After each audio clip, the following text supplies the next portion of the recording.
Hello friends, जय श्री कृष्ण, राधे राधे। क्या आपको पता है रावण किसका पुत्र था और सोने का लंका किसने बनाया? तो आज हम इस वीडियो में आपको पूरी जानकारी देंगे कि सोने का लंका किसने बनाया और रावण किसका पुत्र है। तो पूरी वीडियो जरूर देखें। प्राचीन भारतीय महाकाव्य रामायण में सोने का लंका का विशेष स्थान है। ये केवल एक स्वर्ण नगरी नहीं थी, बल्कि रावण के वैभव, शक्ति और अहंकार का प्रतीक भी थी। लंका की कहानी जितनी भव्य उतनी ही रोचक और रहस्यमय भी।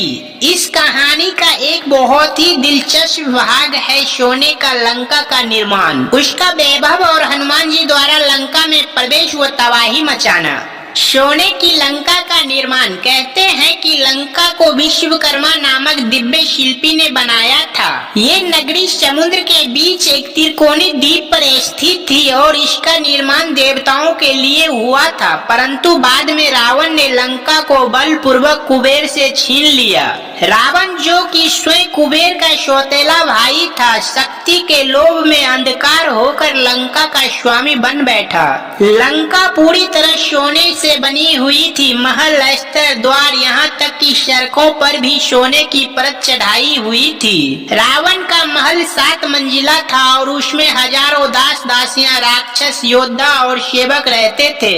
वहाँ की सुख सुविधाएं इतनी विलक्षण थी कि कोई भी उसे देखकर मंत्रमुग्ध हो जाता।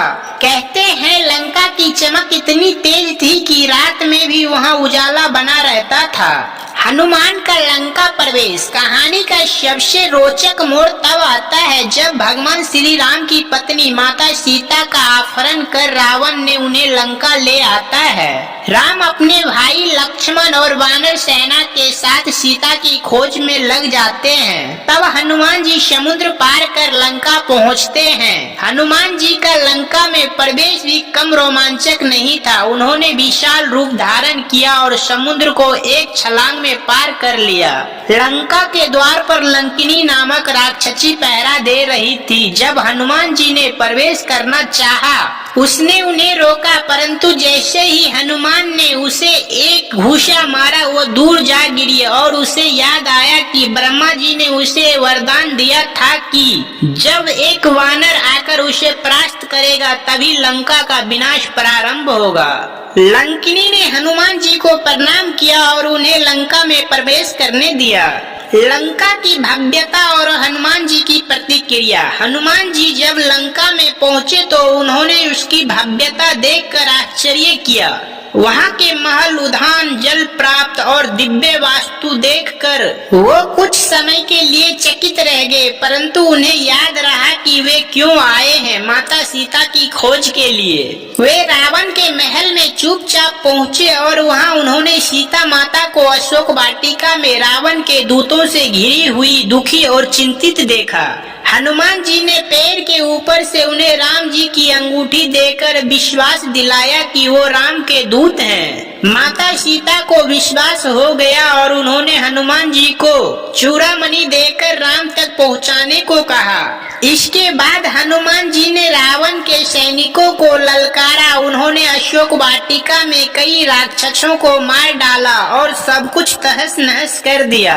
रावण ने उन्हें पकड़वाने के लिए अपने पुत्र अक्षय कुमार को भेजा, लेकिन हनुमान जी ने उसे भी मार गिराया। अंत में मेघनाथ ने उन्हें ब्रह्मास्त्र से बांध लिया, लेकिन हनुमान जी ने लीला पूर्वक आत्मसमर्पण किया ताकि वे रावण से मिल सके। रावण के दरबार में जब हनुमान जी को बांध कर लाया गया, तब रावण ने क्रोध में आकर उनकी पूंछ में आग लगाने का आदेश दिया, लेकिन हनुमान जी ने उसी जलती पूंछ से पूरी लंका को जला डाला। सोने की लंका की गली गली, महल महल आग की लपटों में झुलसने लगी। हनुमान जी ने वो जलती हुई लंका को देखकर राम का नाम लिया और समुद्र पार वापस लौट गए। सोने की लंका केवल रावण का वैभव का प्रतीक नहीं थी, वो उस अभिमान और अहंकार की मूर्ति थी जो अत्यंत विनाश का कारण बनता है। लंका का सबसे रोचक भाग वो है जब एक अकेला वानर हनुमान पूरी नगरी में हलचल मचा देता है, आग लगा देता है और सच्चे भक्ति और साहस की मिसाल पेश करता है। रामायण की ये कथा केवल एक कहानी नहीं, बल्कि ये सिखाती है कि अहंकार चाहे जितना भी शक्तिशाली क्यों क्यों ना हो, अंततः धर्म, भक्ति और सच्चाई के सामने टिक नहीं सकता।